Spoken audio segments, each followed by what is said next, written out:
Welcome to Backstage Hype with Mr. Lee. What's up, y'all? It's Mr. Lee with the Backstage Hype, keeping y'all tapped into the industry. So look, y'all, we got Stefon Diggs.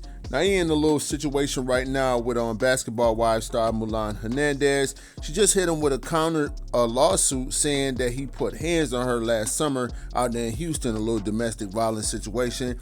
Now, this whole situation went down in June of 2024. Things got a little heated, and she ended up leaving, allegedly, with a concussion. All right, now she says Diggs tried to, do things to hush it all up, put it under the rug and things like that. Now, she claimed he was moving frantic about the situation, trying to get her to sign a non-disclosure agreement so that the NFL and the media wouldn't hear a word about it.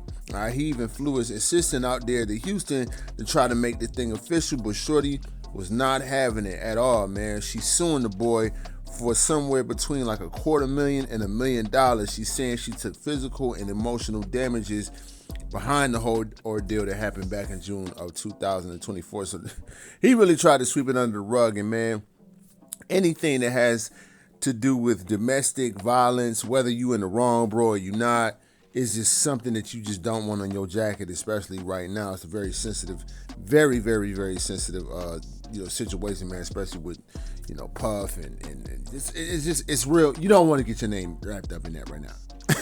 Not at all, right? Now, Diggs, of course, he has a defense. He ain't letting that slide. He came right back with his own type of paperwork saying that she was the one wilding out. All right. His side says that she popped up at his home around 6 o'clock in the morning, and after a night of partying, she brought her homegirl Brianna Mack with her, and they started tearing up his place. She and her friend broke a $130,000 watch and smashed up his gaming setup in the midst of the whole ordeal. And he said that she swung on him first. He said he only acted out of self-defense, and his lawyers is calling the entire counter lawsuit a straight up money grab. All right, they talking about she trying to extort millions off of his name. And that could be very well so possible. I mean, it's just that type of climate we living in right now. Whether he did it or he didn't do it, that's just something that you don't really want on your jacket right now. It's just a real sensitive topic with so much going on in the media with other stars, basketball stars, rappers, with this domestic violence stuff, this sexual stuff.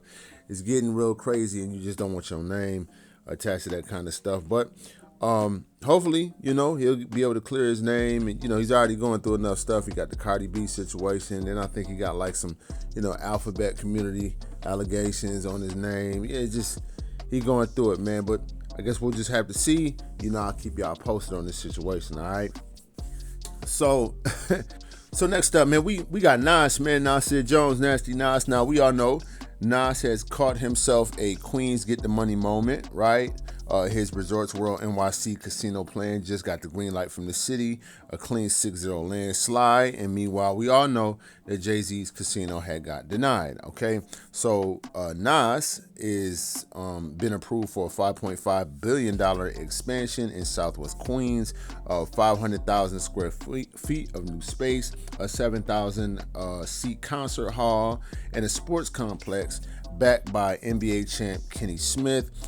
They expect to double the casino revenue from $1 billion to $2.2 billion by 2027, and to bring 10,000 jobs to the city. So definitely W win for Nas, and we all know his victory. Of course, as we all know, everybody had jumped on the bandwagon, basically saying that Nas has a victory over Jay because he got his thing approved, and Jay-Z didn't get his own casino approved out there in Manhattan.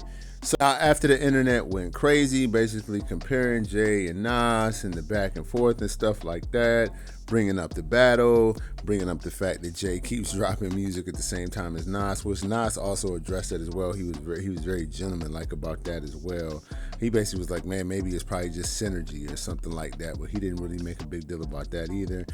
Seems like the fans just made more of a big deal about anything, but this is what Nas had to say during the Rolling Stone interview. He said, listen, people gonna talk, That's just what fans do. He said, I still study Rakim and Big Daddy Kane. He said that old rivalry stuff just comes around from time to time. So in true Nas fashion, he answered it like a gentleman. He didn't fall into the trap of being controversial, man. He just, real diplomatic, man. Nas is just class act, bro. You know what I mean? Shout out to Nas.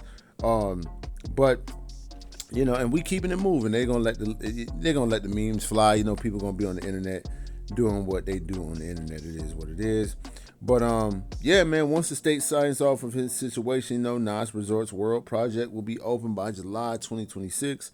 So I guess we'll have to see what that's gonna look like, man. So shout out to Nas.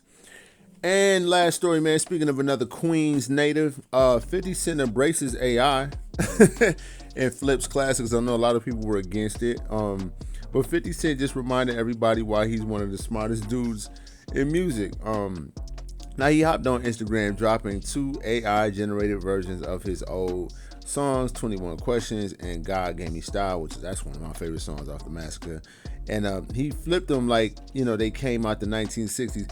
A lot of people have been kind of doing that for the past couple years. They've been taking like hip hop songs and then putting them into like a Motown type of sound or whatever the case may be. It's real cool.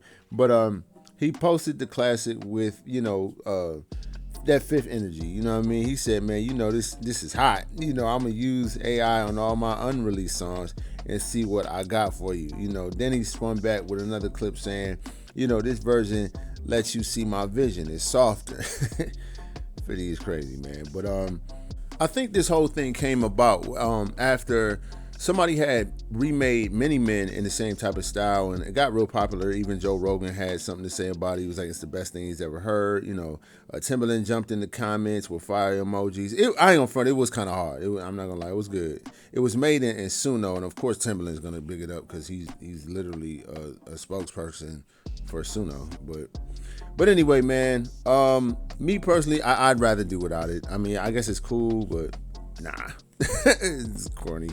But that's what the industry is looking like right now, man. From the courtroom to casinos to AI music with 50, the game don't ever sleep, y'all. So hit that like button so the algorithm knows to keep feeding you the real, and subscribe so that you'll stay locked in for what's next. All right, it's Mr. Lee, and this was the Backstage Hype. I'll see y'all on the next one. Peace.